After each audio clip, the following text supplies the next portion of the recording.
Hi, it's Harry from One Direction. Here is a behind the scenes look at the sculpting process of our Madame Tussauds wax figures.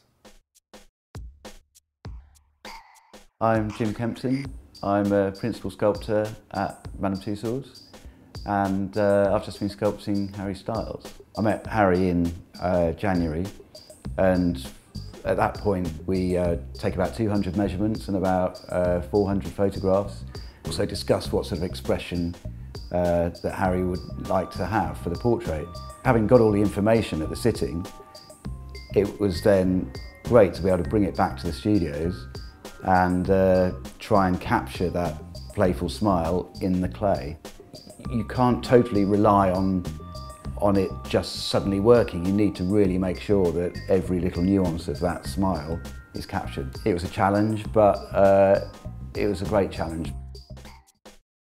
Having gathered all the information that we could in the hour or so we had with Harry, we built up from an armature, basically a thin metal structure, just enough to support the clay, and build up the clay, gradually building up until it takes the form and it has the same kind of feel of the volume of Harry's head.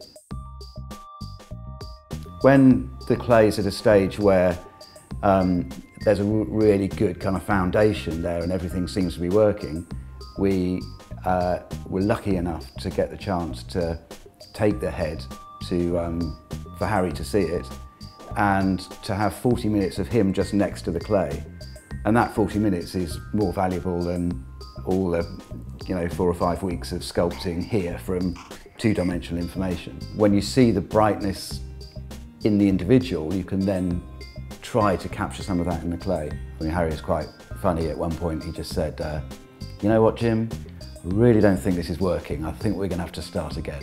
Which, then he started laughing, thankfully. It's great to have that humour, and then as he left the room we had all the heads lined up in this kind of conference room, and he just poked his head back round and said, and by the way, I reckon we should get some bodies.